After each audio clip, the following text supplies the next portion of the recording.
G. Marshall. You're just in time to join me for an adventure in suspense and terror. The most heart-stopping terror of all. Not the terror of the eccentric, the grotesque, or bizarre, but the chilling terror that slowly emerges when one discovers that all the standards, the laws, the customs that have so naturally governed our existence have suddenly been revoked or repealed and no longer apply. Gone are the familiar, the everyday usages which regulated life in a comfortable, predictable flow. And you are suddenly confronted with a living nightmare of chaos and anarchy. Our mystery drama, To Kill with Confidence, was written especially for the Mystery Theater by Sam Dan and stars Marion Seldes. It is sponsored in part by Sign-Off, the Sinus Medicines, and Anheuser-Busch Incorporated, brewers of Budweiser. I'll be back shortly with Act One. I want that sinus medicine. Headache tablets? No, sinus medicine. Sinus tablets. Helps the headache and the pressure. Oh, you mean sign-off. Exactly. Headache pain is one thing. A sinus headache is something else. Sometimes your whole face can seem to throb with pain. You want relief. Take Sign-Off tablets. Sineoff. The sinus medicine that gives you a full dose of pure aspirin plus a sinus drainer. Sign-Off. The sinus medicine that helps relieve sinus pain while you drain. And Sign-Off doesn't stop there. Have you tried Sign-Off Sinus Spray, the fastest known form of sinus congestion relief? It works in seconds. That's Sign-Off Sinus Spray. When sinus flares up, use Sign-Off tablets and spray, only as directed. Sineoff. Sign-Off. Exactly. Sign-Off, the sinus medicines in the bright red box.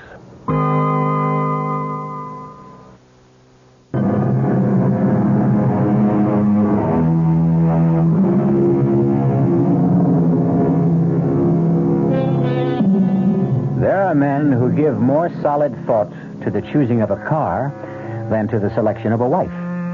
There are girls who will take more time and care in deciding on a fall outfit than in picking a husband. Who is to blame? A good deal of it can be placed on the shoulders of society, which somehow tries to imply that marriages are made in heaven. This being the case, why bother being too careful down here below? At any rate, let us consider this extremely attractive, newly married young couple driving along a superhighway near a Midwestern city. Why don't we get off the turnpike, darling? Is anything wrong? No, I just thought I'd like a change of scene. Okay, next exit.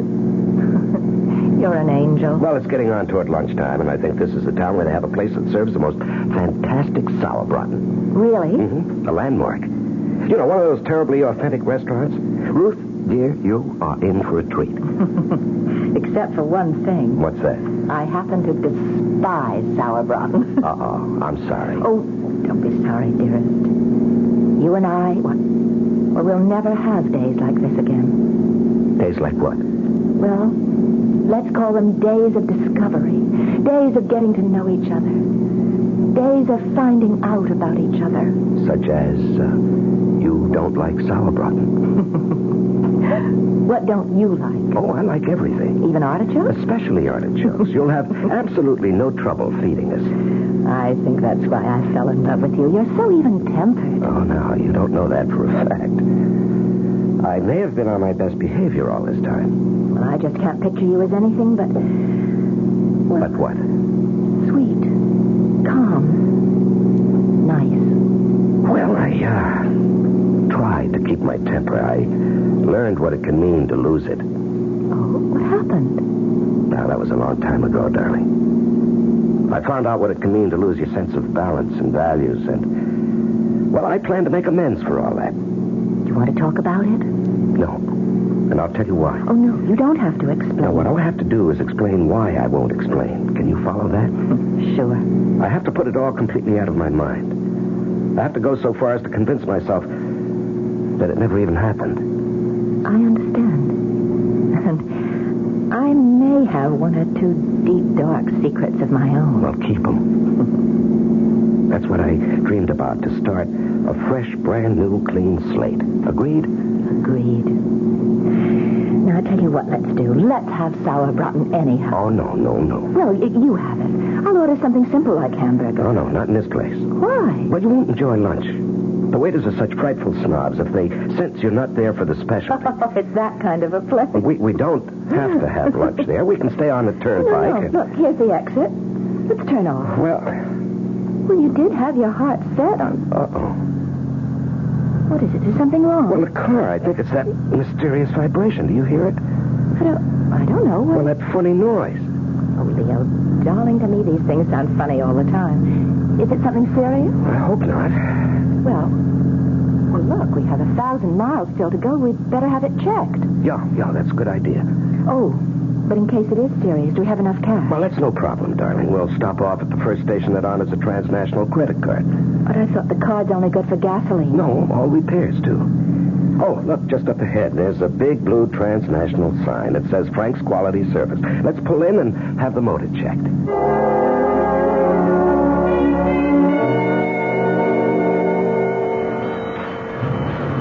Well, are we in for some major surgery? It's a rocker arm. So what does that mean? Well, it means more labor than anything else, and he's short-handed. In other words? In other words, it'll take some time, darling. Well, does that fit in with our plans? We did intend to have some lunch. We could do that, darling, except, What is it? Well, you remember I told you what happened to me last time I needed emergency repairs? Well, that decided me. When you're having work done in a strange town, a place you don't know, you really should stick around, keep an eye on it. That's right, of course. Well, I know it'll be a bore for you. Well, I could shop. Could you?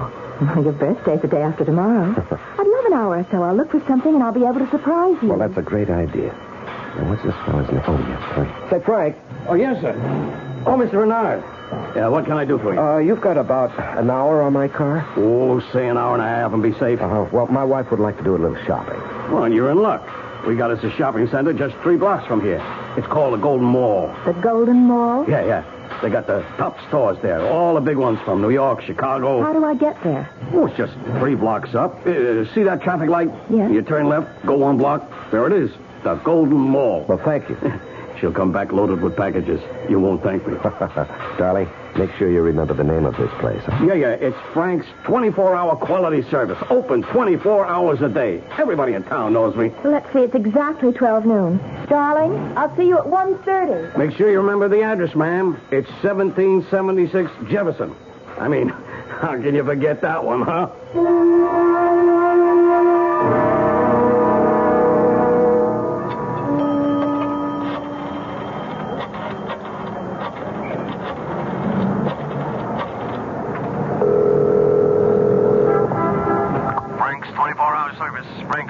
Oh, is Mr. Renard there? He should be having his car fixed. Mr. Renard? Yeah. Oh, yeah, sure thing. Hold on, huh? Mr. Renard! Hello?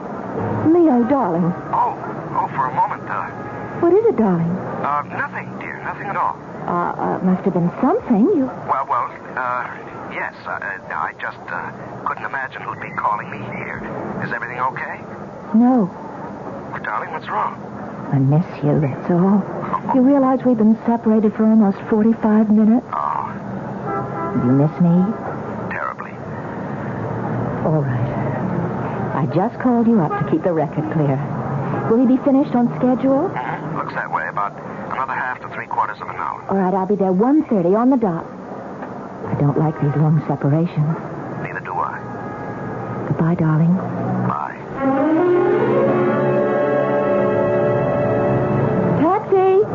Taxi! Where to, ma'am? 1776 Jefferson Boulevard. Okay. Heavy day in the stores, ma'am? Oh, no, I just bought a little present for my husband's birthday. Excuse me. Let me call into the dispatcher. 37, headed south to Jefferson, 1700 block. 17... Just a minute. Why are we stopping? Where did you say you wanted to go on Jefferson Boulevard? 1776. That's a number you can't forget. Well, maybe you can't forget it, but you sure can get it mixed up. You don't want to go to 1776. Why? Because there ain't nothing on that 1700 block worth going to. Well, I distinctly remember... Look, ma'am, I know this town. Well, give me a street, any street, I'll run it down. On 1700 block of Jefferson, you got the old foundry, and it's been deserted these past 18 years. And Frank's 24-hour quality service station. No more, you don't. How can you say that? Well, I can say that because Frank's been dead, let's see, it's 3 years now. Well, the sign said... Nobody ever bothered taking the sign down. It's too much trouble. That part of town, you can write it off. Well, I spoke to Frank this morning. No, lady, you didn't speak to Frank. Believe me, nobody's spoken to Frank in 3 years. Well, maybe St. Peter.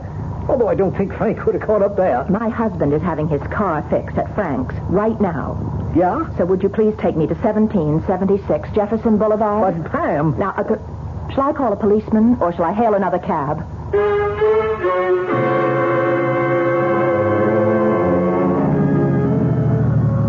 Well, ma'am, here you are. 1776 Jefferson. And it says Frank's Quality Service, so I was right. What were you trying to... Look at what else it says on the windows.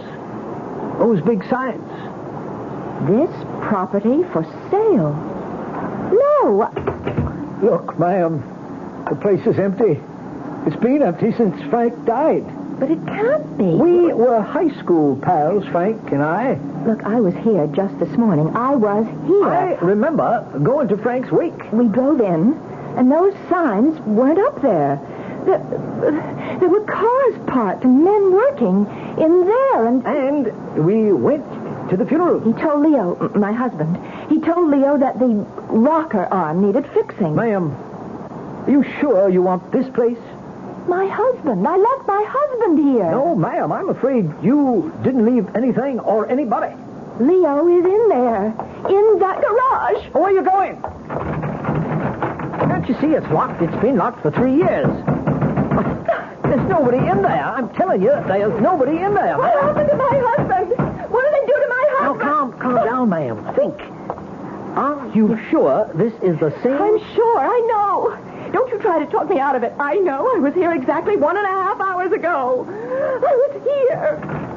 This place was open. This service station was operating, and there was a man here, Frank. How do you know his name was Frank? Because the name was written on his shirt. Look, ma'am, I don't know what's going on. My husband. I want my husband. Now, what happened to him? Ma'am, try to hold on to yourself. Don't pass out, please. Don't faint on me. I wouldn't know what to do. Here, let me help you back to the cab. Please. Oh, Leo. Leo, what did they do to me? Oh, no. 37. 37. Come in, quit fooling, answer me. This is 37. Get me some cops. Get an ambulance. Get everybody over to 1776 Jefferson on the double, huh?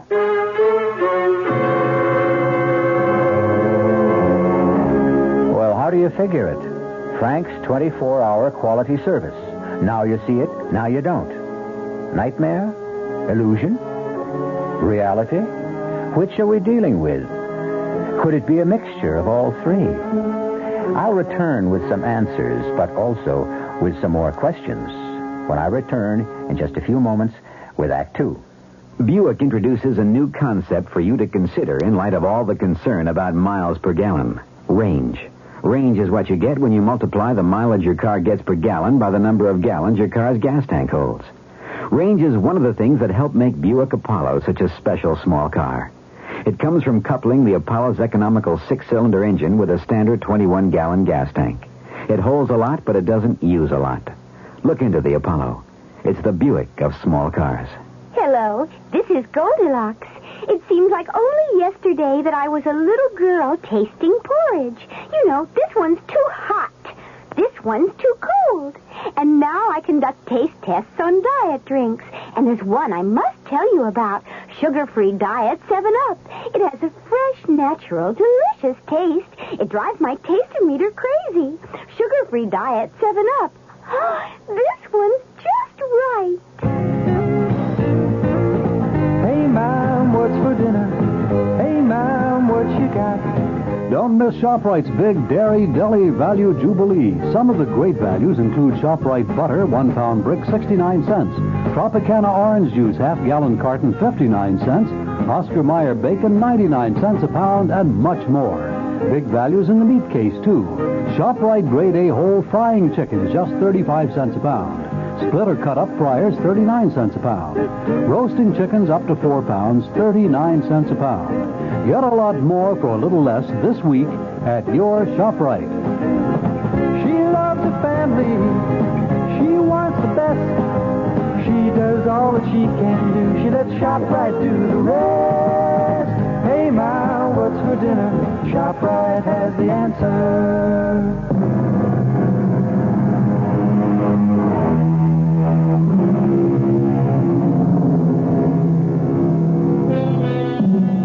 Why don't you do some shopping while I'm having the car checked? Asks newlywed Leo Renard of his wife Ruth. Reasonable enough. And so, when her shopping is finished, Ruth returns to discover that the car is gone. Leo has disappeared, and the service station has been closed these past 3 years. And you insist you actually were at that particular service station, Mrs. Renard? Doctor, I know you're trying to be helpful, but we aren't going to get anywhere. Why do you say that?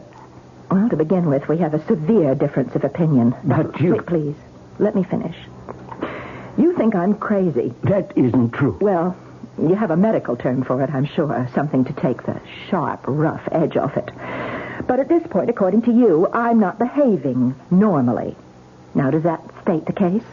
Well, look at it rationally. Which, according to you, I'm not doing now. That service station has been closed for 3 years.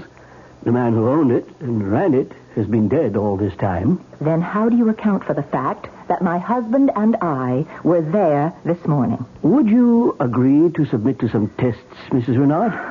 I'll agree to anything at this point.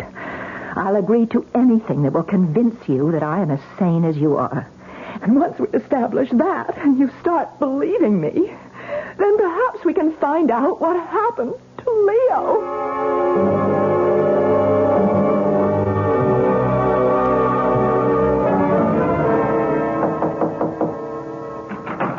Yes? May I come in? Who are you? Lieutenant Powell, City Police. Oh, suppose you can come in. What do you want? I want to help you. Well, you won't help me by telling me I'm crazy. Why would I do that? Because that's all the others can think of. Well, to begin with, you don't look crazy. Well, thanks. Do you have any influence around here? A little. What do you need? What I need is to get out of this hospital. What you need is rest. What I need is my husband. I spoke to the doctors. What do the doctors say to you? You're suffering from shock. I'll buy that. You evidently can't face the fact that your husband has deserted you. No, that's off the mark. All right, tell me about it. Oh, I've already told it to 3 different police officers. Yeah, but I'm the one that counts. How long were you married? 2 weeks. Where? Is all this important? Everything's important. We were married in Reliance City. By whom? Well, what is that? By whom? The Justice of the Peace. His name? His name was Dunley. No, Dunleavy. Well, that's what the sign said. Emmett Dunleavy, J.P. How long did you know your husband? Well, it was one of those love-at-first-sight things. But, of course, you being a cop, you wouldn't believe in that. Oh, but I do. It's the only way. Tell me about him. Well, he was in town on business. What was his business? Why is that your business? Why is that an unreasonable question? Because you don't know and you're ashamed to admit it. That's a lie. Instead of asking, maybe I better tell you a few things. You don't really know what he did for a living, if anything. But that's just... It's all right. You don't have to say anything. Let's talk about the money. The money? The money you gave him. How do you know? My dear Mrs. Renard, you are now a member of a certain unfortunate sisterhood. What are you insinuating about my husband? Well, let's stick to the facts. How much of your money does he have? It's not my money any longer. It isn't? No, when we married, we agreed to share everything. And how much did you share with him? Well, I had an inheritance from an aunt who died, and she left me Yes, she left you... $51,000. I see. I don't know what you think you see. We were going to invest it in the new business. What new business? He was interested in real estate, and I was a public stenographer at the hotel where he used to have dinner, and that's how we happened to meet. And we were going to go to Florida and get into a land development deal. $51,000. In cash? No, bonds. We put it in bonds. Negotiable bonds, no doubt. Well, we had to be able to raise cash in a hurry. Of course. Well, it just wasn't my money. He had close to $50,000 of his own. You know this for a fact? Well, that's what he said. Now, look, Mrs. Renard, I want to help you. I want to find him. Hopefully we can recover all, or at least some, of your money. Why do you insist that he ran out on me? I've told you what happened. You simply can't face the truth, can you? And you've created an hallucination about a garage. Don't you start behaving like a psychiatrist, too. Now, look, the sooner we get you to face reality, the sooner we can get you to think rationally and maybe give us some leads. Look, I told you. What we have to do is get rid of this service station delusion of yours. But it isn't a delusion. I spoke to the doctor. Lying around here in bed isn't doing you any good. I asked him if I could get you to work with me. Now, you can't remain here indefinitely. You're going to have to start some kind of new life for yourself. Are you saying that Leo is... I'm saying, one way or another, Leo is gone. No. Right now, I'll go talk to your doctor. Pick you up in about an hour. Is that all right? Wait, I want to thank you. Yes, well, maybe now you're beginning to face reality. Maybe. Maybe what? Oh, I don't know. I'm so... Sure. It's a bad spot to be in. You're really very kind. No, I'm not. It's just a technique. Don't let it fool you. Well, at least you've made me feel better. You ready to face it? I think so. Whatever it is, I guess I'm ready to face it.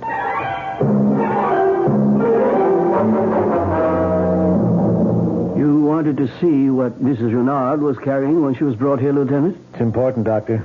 Well, we're about to give her things back since we're releasing her. Just her clothes. That's not important. Her handbag. And this package. It's from Milady's. Well, that's the most exclusive women's shop this side of New York. I suppose she believed in treating herself right. Why not? It was her money.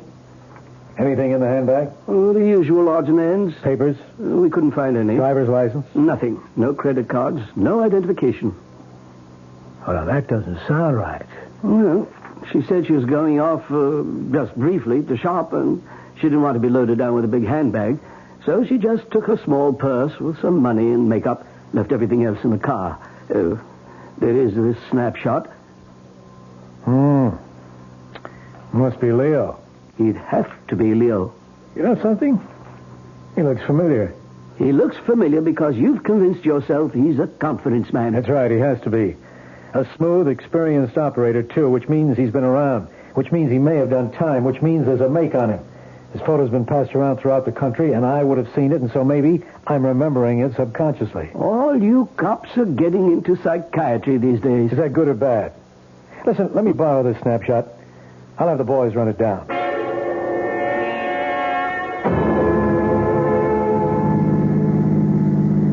Yes, Lieutenant, I've decided. I've called a hotel. I'll take a place there, and when my money runs out, which will be pretty soon, I can find a job.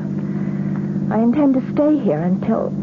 Until what? Until I find Leo or learn what happened to Leo. Now, you say you were married by a justice of the peace in Reliance City. That's right, and I'll never forget the man's name, Emmett Dunleavy. That's what the sign said in front of his house. Who recommended him? I mean, how did you know to go to him? Well, we got our license and we were driving along and we saw the sign. Who was driving? Leo. Go on. Well, that was it. We went inside and we were married.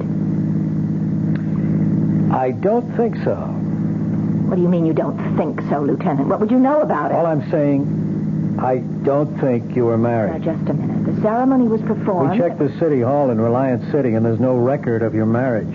But there has to be. Ruth Olson to Leo Renard. No record of anyone named Renard getting married to anyone at all. What are you trying to do to me? And there's no justice of the peace named Emmett Dunleavy in Reliance City either. But that was his name. The sign distinctly said that his name... Look, I know it's hard to face so many disagreeable facts all at once, but there's no help for it. Oh, I know what you think. You think Leo is a confidence man who was out to swindle me. I'm going by what appear to be the facts in the case. I'm going by experience. Well, I wouldn't fight you except... Except that you love him. Well, love doesn't make you blind. It's just... Well, One fact I simply cannot account for. Yeah? No matter what anyone says, Leo and I stopped at that service station. No matter what anyone says, it was open for business. No matter what anyone says, there was a man named Frank, and he said he'd fix the car in an hour and a half, and that I'd have time to go shopping. Well, here we are. As you can see, closed, deserted. For rent sign on the window. Face it, Ruth, face it. But it was real.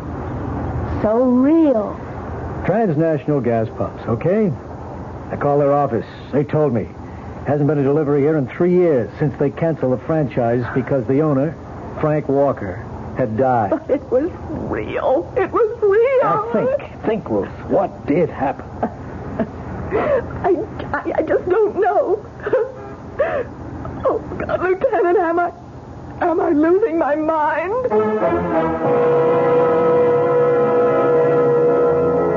But the service station was there.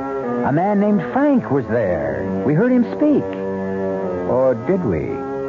Did the conversation actually take place at 1776 Jefferson Boulevard? Or was it all taking place in the mind of Ruth Renard, whose last name may not even be Renard, since there's no record of her marriage either?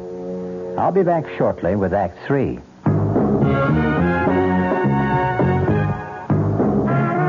You don't see many people putting salt in their beer nowadays.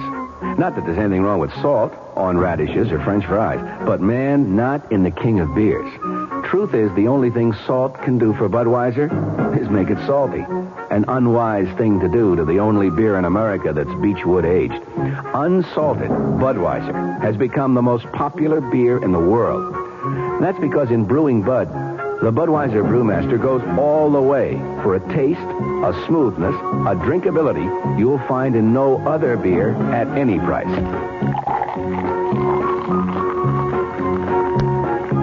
And something else you can take without a grain of salt. The fact that when you say Budweiser, you've said it all. Anheuser-Busch, St. Louis.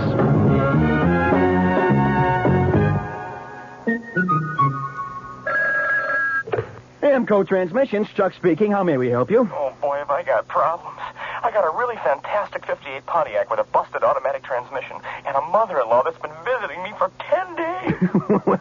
well, we can help you with the Pontiac. No, don't kid a desperate man. Now, look, can you really fix up a car that old? Oh, sure. Amco serviced over 3 million automatic transmissions, and over 400,000 of them were Pontiacs.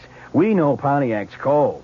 Pontiac, Ventura, and the Firebird, and the Bonneville, Catalina, and also Grand Prix. Terrific. Okay, now look, you send the tow truck and I'll help her pack. Oh, you mean? Yeah. The 58 Pontiac belongs to my mother-in-law. Aw, nobody knows her automatic transmission better than Amco. Double A, MCO.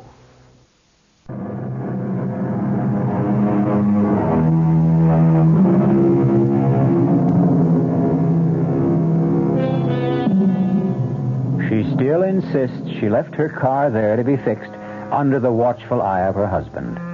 The authorities insist that Leo ran out on her, or perhaps there never was a Leo, and she creates this fiction because she cannot accept reality. Well, what is reality? Well, come on. Let's take a look at the place. As you can see, Ruth, deserted. But as you can see, Lieutenant, it's spick and span. How clean this place looks. Does this have the appearance of a shop that's been closed for 3 years? Well, where's all the litter that would collect? Why aren't these windows grimy and dusty? I checked it out with the real estate people. They keep the place shaped up. After all, they are trying to get rid of the place, you know. I was inside this place yesterday. But there's a padlock on the door. Whatever you want to say, however you want to say it, I know this. I was here. Okay, let's go inside. The real estate people gave me the key. You don't believe me. It's obvious by your manner. Well, that's no good. It's bad for me to have an obvious manner. Sorry. I know you're trying to be nice. Well, I'm only trying to find some answers. Come on in. Well, does it look familiar? This only makes me more certain. I was here. I stood right here at this counter when Leo came out of the shop, which is right through that door, with Frank. Yeah? And told me what had to be done with the car. What you're saying is this visit only reinforces your conviction that you were here. Absolutely. Well, let's stay with that for a little while anyhow. How long were you gone? Exactly an hour and a half. I've already told. Yeah, I know. Are you sure? Positive. And what did you do? But I already... All right, never mind. I went to this Golden Mall. Yes, and? And I shopped. Buy anything? Well, I wasn't in too much of a mood for shopping. I missed Leo, and I was hungry. So I ran into a shop and I picked up a nightgown. That took an hour and a half? No, I wandered around. I looked in windows, had a cup of coffee, and I even called Leo. I was away from him for 3/4 of an hour, and I missed him so much I just had to call him. You called Leo here? Yes, here. Here. I don't see a phone here. Well, there must be. I phoned him. I spoke with him. How can you... Well, where's the phone? I don't know.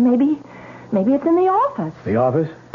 Well, maybe the man, Frank, has a private office, and that's where his phone Well, is. let's look around. Yeah, you're right. It's got a little cubbyhole here with a desk. Sure enough, a phone. Well, finally, have I said something you can believe? The phone's dead. No dial tone. I guess it isn't connected. I spoke on that phone to Leo. And the man, Frank, he answered it. Sure. Oh, your tone of voice. Please, I don't mean anything. You can't help it. You want to be nice to me, but you think I'm crazy. No, I'm trying to go along with it. With what? With everything you say. What we need right now, more than anything else, is a break. Who knows? Maybe we'll get one.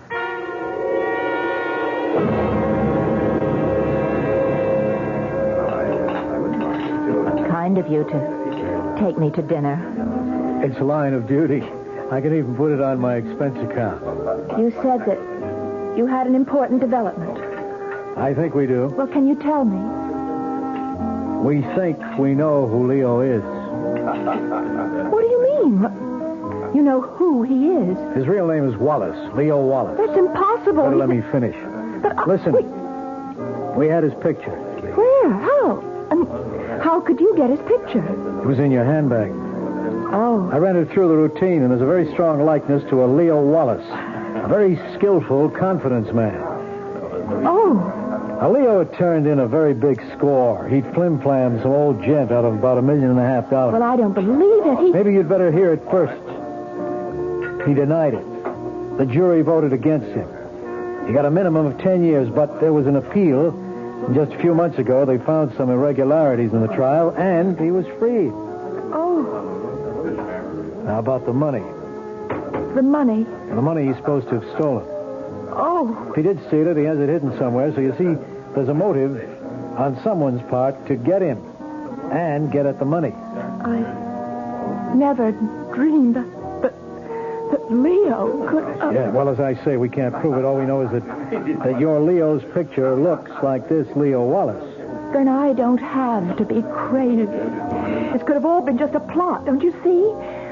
You thought Leo was out to steal my money, and as it turns out, there were people after Leo. They could have arranged the whole service station setup. Well, it's not impossible. Well, then can't you do something? How he could have arrived at this service station is something I'll get to later. The fact is, he did go there. Well, I tell you he did.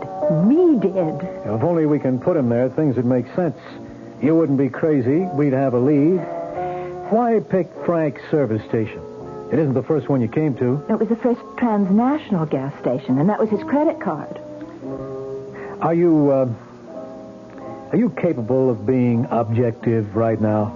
I'm trying to prove to you I am not crazy. Well, pretend for a moment that all this happened to somebody else. Pretend this is a story I'm telling you. I don't see A why. young woman tells a cab driver to take her to a non-existent gas But station. I had been there with my husband. We don't know that. We only have your word for it. So, when they arrive, she becomes hysterical and she tells the story you've told us. Okay, we check. We find out there is no record of the girl's marriage. No record of the justice who she claims married her to her husband. And her husband is most likely a notorious confidence operator, newly released from jail. Why would I lie to continue, please. And we know very little about the girl herself. She worked at the hotel in Reliance City as a public stenographer for only a month. There's no family. I lost my parents years ago. I'm an only child. I had one aunt who's dead. Well, everything is so vague. We can't find anyone who's ever seen this girl with her husband. But we stopped at 3 motels between here and Reliance City. No one remembers seeing a Mr. Renard. You can check their registers. They must prove they're Mr. and Mrs. Renard stopped there. Two on of the certain- clerks remember a Mrs. Renard. That's because I went into the lobby to sign the registers while Leo took care of the bags. Now, once again, we have that same problem. Admit it now. If this were someone else's story, would you believe it? All right, I know. It sounds like... But if it is a hallucination, where did it start? No, it's real. You said to the cabbie that you bought a gift for your husband. I did. No, you didn't. You bought a nightgown at Milady. Oh, but I... Why would you lie?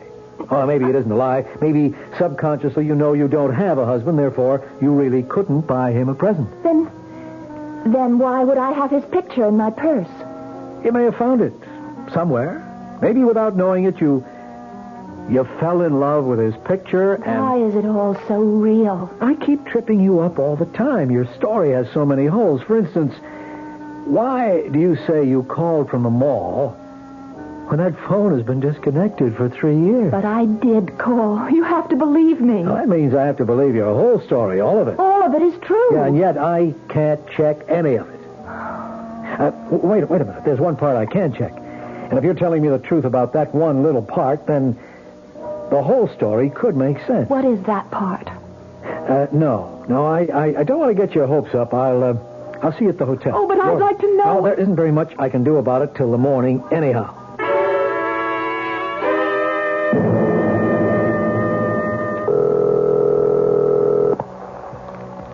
Sergeant Flowers? It's Lieutenant Powell. Sergeant, there's a telephone at 1776 Jefferson Boulevard. You got that? Yes, sir.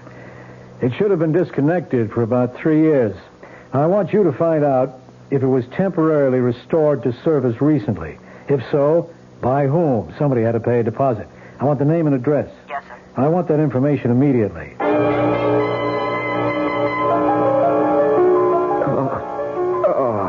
Okay, Leo, take a little drink. That's good. It'll make you feel better. There you are. Now, you gonna be sensible? You can drop that. Leo, as long as you're willing to catch, I can pitch. Be reasonable.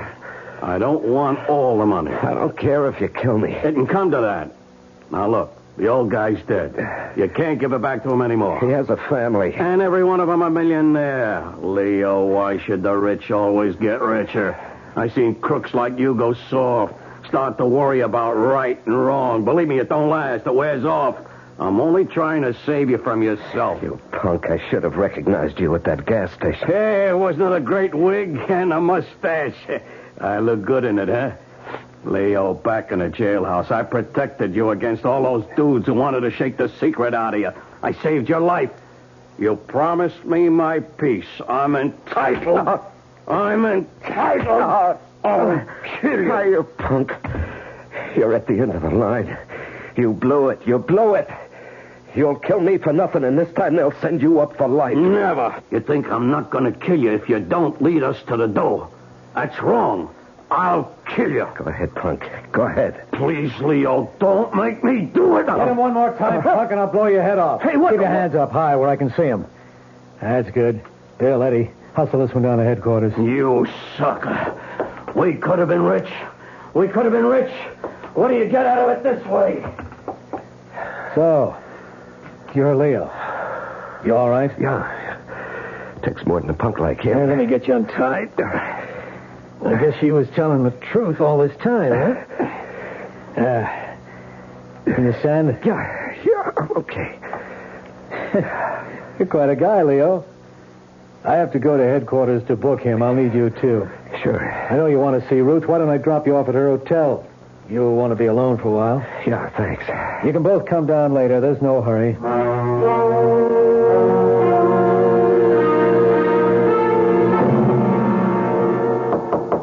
Just a minute. Leo. Oh, Leo, darling. Hello, Ruth. Leo, how did you... What made you... No, I don't want to talk. I just want to hold you. Leo. Oh, Leo, are you... Crazy? No. Oh. But I would be if I couldn't figure it out. Figure what out? That gas station, that was all a setup. Leo.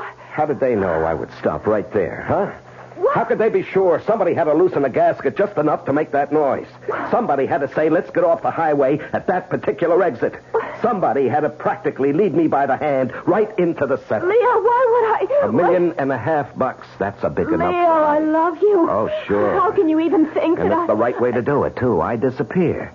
You become the poor, distraught, deserted wife. The mobsters figure you've been double-crossed, too. The heat's off you forever. Leo, how can I convince you? What can I say? It's a great plan, baby. Even the phone call, that little cubbyhole office. The only place in the station that isn't open to view from the street. The only place where it's safe to jump me. That's why you installed the phone. Get me out of sight, distract me. Leo, please. But the punk blew it. He gave his right name to the phone company, his correct address. So they were able to check him out. The punk wanted to save a $30 deposit. For $30. He blew his shot at $1.5 million. Leo, I swear He always to was you. a punk. And now for you, baby.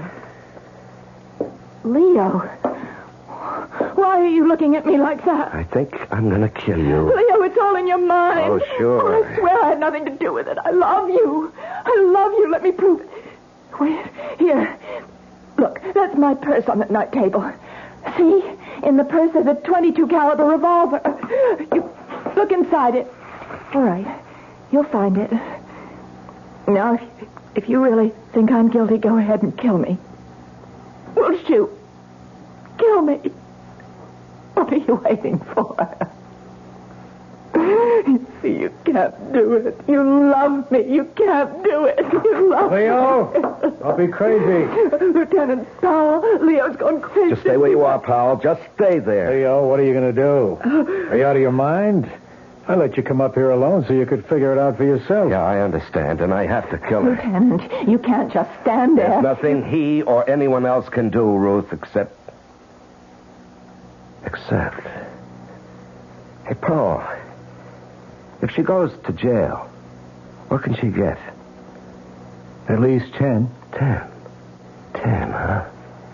In 10 years, that beauty, that terrible, overpowering beauty of hers that blinds you, that beauty will be gone. She'll be old, worn and bitter, as good as dead, with almost half a lifetime still in front of her. Leo, give me a chance. If I kill her now, it's too easy. Leo. That will be over in a second. Take her, Lieutenant, take her. We'll kill her the right way, legally. Just... Leo, I love you. I love you too, Ruth. I love you more than anything in this whole wide world. But I'll get over it. You'll never get over me. Oh, I'll get over you, baby. And if I can't, if I don't, if I still love you 10 years from now, I'll be waiting for you. Outside the prison gate.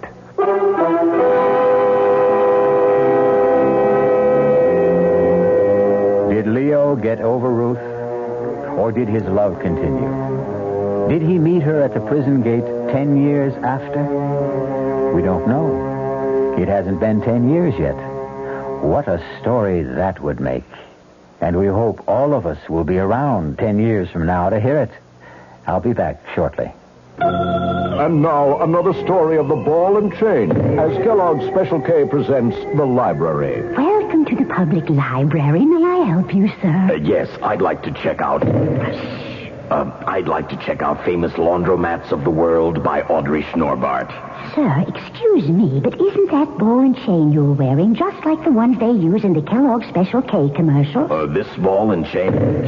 Yes, that one. How are you going to get rid of it? Well, lots of good exercises, and by eating smart at every meal, starting with the Special K breakfast. Don't you have to watch your calories? Yes, and the Special K breakfast is less than 240 calories. Less than 240 calories? Right. A 1-ounce bowl of high-protein Special K, 4 ounces of skim milk, tomato juice, and coffee. It's really tasty, and it's going to help me get rid of this ball and chain. I'd say it's long overdue, get it? Your happy ending could begin with the Special K breakfast from Kellogg's. You've been hearing some pretty lavish claims recently about miles per gallon. We'd like you to consider something equally important, and that's range. Range is the miles per gallon multiplied by the number of gallons your car's tank holds. Range is what makes the Buick Apollo such a special small car. It comes from coupling the Apollo's economical 6-cylinder engine with a standard 21-gallon tank. It holds a lot, but it doesn't use a lot. Look into the Apollo. It's the Buick of small cars. Hi, Ms. Goldilocks here. Professionally taste-testing diet drinks can be very difficult, but I've just had to bear with it. Then I found sugar-free Diet 7-Up. It doesn't taste like other diet drinks. It's fresh, light, natural, delicious. Sugar-free Diet 7-Up tastes so good that I've taste-tested it hundreds of times, and each time I've given it my seal of approval. Yes, this one's just right. Now, this word from the New York Graphic Society. Midnight in the cemetery.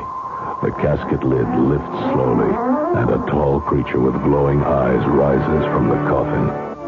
From time immemorial, man has been frightened and fascinated by the night-roaming, blood-sucking creature. A captivating new book, A Clutch of Vampires, now presents the very best tales from both history and literature. Spanning 2,000 years, it is the most diversified, enthralling collection of vampirana ever published. A Clutch of Vampires by Raymond McNally. Our cast included Marion Seldes, George Petrie, Larry Haynes, and Gil Mack.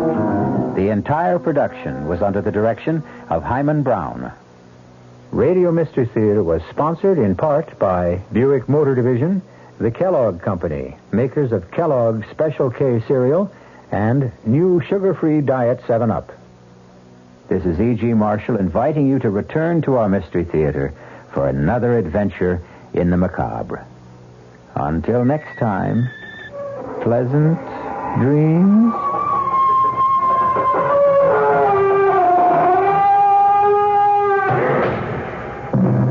The WR Mystery Theater has been brought to you by ShopRite Supermarkets, where you get a lot more for a little less, and by Suburban Savings, with offices throughout North Jersey. The preceding Mystery Theater program is furnished by the CBS Radio Network. This is WR New York and RKO General Station. I'm Fulton Lewis in the Mutual Broadcasting System studios in Washington, D.C. Now, my commentary. A team of White House advance men left for the Middle East today in preparation for a trip by President Nixon. The announcement of the formal itinerary for the president is expected to be made by the White House tomorrow. The advance team, numbering more than a dozen and including experts in such fields as communications, security, and protocol, is going to visit each of the half-dozen or so countries that the president is expected to tour. Officials said that the White House is preparing to make a formal announcement tomorrow regarding the president's intention to become the first American president ever to make an extensive tour of the Middle East. His trip's expected to begin next week and last 7 to 10 days, with stopovers in Israel, Egypt, Saudi Arabia, and perhaps such countries as Jordan, Syria, and Iran. The president is scheduled to return to the United States before making a second separate trip to the Soviet Union for summit talks with Kremlin leaders beginning June 27th. In Cairo, sources said that the Nile Hilton Hotel was alerted today to reserve 8 floors or some 320 rooms for the president's visit to Egypt. The alert mentioned starting dates of June 9th or 10th and said that the rooms were to be held for 3 days. There was no immediate comment from either the U.S. Embassy or the Egyptian government regarding those reports. The Cairo press, meanwhile, reported that a special meeting was to be held there on Monday to discuss presidential security during the visit. Here on the home front, the White House continued today its refusal to pledge that President Nixon may abide by a Supreme Court ruling in the Watergate subpoena controversy. Deputy Press Secretary Gerald Warren replied to a barrage of news briefing questions on the matter by saying anything I would say would be irresponsible. He referred to statements by the president's chief Watergate lawyer, James St. Clair, that he is confident that the Supreme Court will sustain the president's position. The presidential spokesman said that the White House would file briefs and make its arguments, but when he was pressed repeatedly on whether the president would abide by a court decision, Warren said, "I'm not going to speculate one way or the other." In the meantime, former presidential aide Charles Colson entered a plea of guilty today to leading an attempt in 1971 to influence the outcome of the Daniel Ellsberg trial. His bargain plea to the new single-count criminal information brought by the Special Prosecutor's Office was met with assurances that the grand jury indictments against him in 2 separate cases would be dropped. U.S. District Court Judge Gerhard Gesell set sentencing for June 21st. That's 4 days after Colson and 4 other defendants were tentatively scheduled to go on trial in Gesell's court for the formal break-in at the office of Daniel Ellsberg, psychiatrist in Los Angeles. Governor Daniel Evans of Washington told his fellow governors in Seattle today that it has been the states rather than the federal government which have risen to the problems of the new Watergate era. He said in a number of current issues, including government ethics, campaign finance reform, consumer protection, and no-fault insurance, the record of many of the states has been one of decisive action in contrast to that of inaction on the part of the national government. Keynoting the National Governors Conference, Evans hit again on a theme that he had set in a Sunday news conference in which he said the states have quite clearly taken national leadership in cleaning up government. Evans said in his speech today, "It has been the states who have responded most fully to the problems of the day. This has been a response not in terms of empty rhetoric without action or visionary promises without dollars. It has been a response which has required executive and legislative courage, sound fiscal management, plus a willingness both to listen and to act. It has required the states who do not have the luxury of the national government to increase the money supply or to engage in deficit spending, to increase their budgets and to raise the necessary taxes to meet the requirements of the people." Evans then called on the governors to increase their initiative and play a stronger role in the creation of federal policy and federal programs. He said, "The states, and most specifically the governors, must seize the initiative and submit their own proposals to the Congress rather than passively wait to give reaction to federal proposals." Although Evans never mentioned Watergate by name, he did make several references to problems of ethics and failure of the federal government to address the practical problems that are facing the nation. Governor Evans is the outgoing president of the National Governors Association. He called the present situation a time of citizen bewilderment and dismay over its political system. Modern national goals, he added, are desperately needed. Let the states and their governors now step forward. With serious national questions of the balance of power between the legislative and executive branches, a reordering of our federal system should be of high priority. No greater weapon exists against an unwarranted concentration of power in one branch of the federal government than to completely redistribute power and initiate back to capable and receptive state and local governments. His speech marked the formal opening of a 3-day meeting devoted to discussion of such current issues as federal-state relations, ethics in government, and health care. In London today, the British government said that it's not going to withdraw its army from Northern Ireland. It warned that retreat would bring a large-scale bloodbath between Protestants and Roman Catholics in that province. Britain's administrator for Northern Ireland coupled his warning with a prediction that communal strife and violence could also erupt in other parts of Britain if the troops do pull out. A new and different type of Protestant nationalism, a working-class nationalism, has arisen in the province, he told the House of Commons. He said that it had the backing of industrialists, farmers, and even civil servants. He said that the Protestants had amassed big stocks of arms, some of which had been financed from abroad. In such a situation, he added, we must not run away from our obligations. From the Mutual Studios in Washington, I'm Fulton Lewis, and that's the top of the news as it looks from here.